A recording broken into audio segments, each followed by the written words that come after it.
We go to Durban next, and this is where Bonginkosi Khanyile has appeared briefly in the local magistrate's court in connection with the July 2021 unrest. He's a former MK Party Youth League leader who's facing charges of inciting public violence and also contravening the Disaster Management Act. The court now confirming the trial will run between the 7th and the 11th of July. Nobuhle Modise was in court and brings us the latest now. Nobuhle, good morning.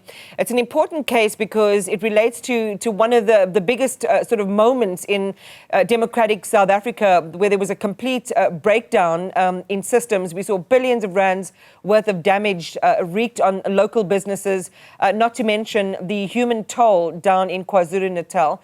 Just talk to us about the exact nature of the charges that the accused is facing and what's going to happen next with respect to the trial. Indeed, Iman, lest we forget that over 300 lives were lost during that unrest in July 2021, and he is being charged with incitement of public violence and contravention of the Disaster Management Act. He was also found to be flouting COVID-19 regulations at the time because he had addressed a crowd in the Durban CBD at the time. Now, this has been a long time coming for them to come to a point where finally a trial date has been set, and we understand that the trial will sit from the 7th of July all the way up to the 11th of July. There were some issues in between where he has also changed his legal representative quite a number of times, and at some point in March he had not appeared in court for a pre-trial conference, and his bail of 5,000 rand was revoked and then reinstituted, and so that saw many more delays until we got up to today, where finally during that pre-trial hearing a date of the 7th has been set up until the 11th of July. And even outside court he was addressing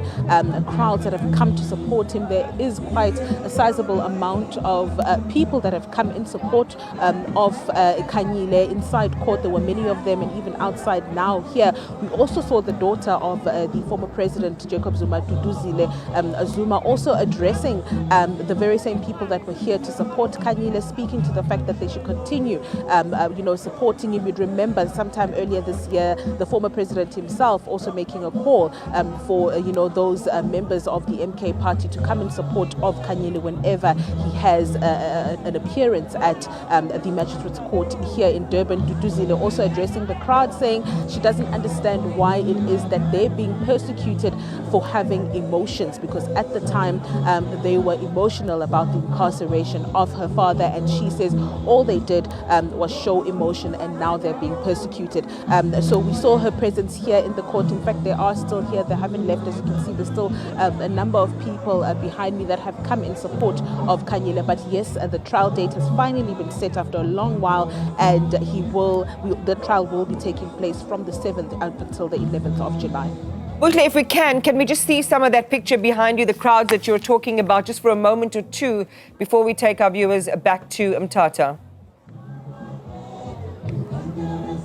Indeed, Iman, apologies for that. I did think we were running out of time. But yes, you can see the people behind me that have come in support of Khanyile. PA systems are here as well. They've brought out, they have quite a number of resources that they've brought out in support of Khanyile. As you can see, that vehicle that you see the sound is coming out from is not the only one that's here. There's about 3 of them, which indicates that maybe more people might be coming here. But it seems as though that may be impossible, because the trial date has been set already and they will be leaving anytime soon. But there's some sort of preparation that's taking place here, anticipating that more people might be making their way here, Iman.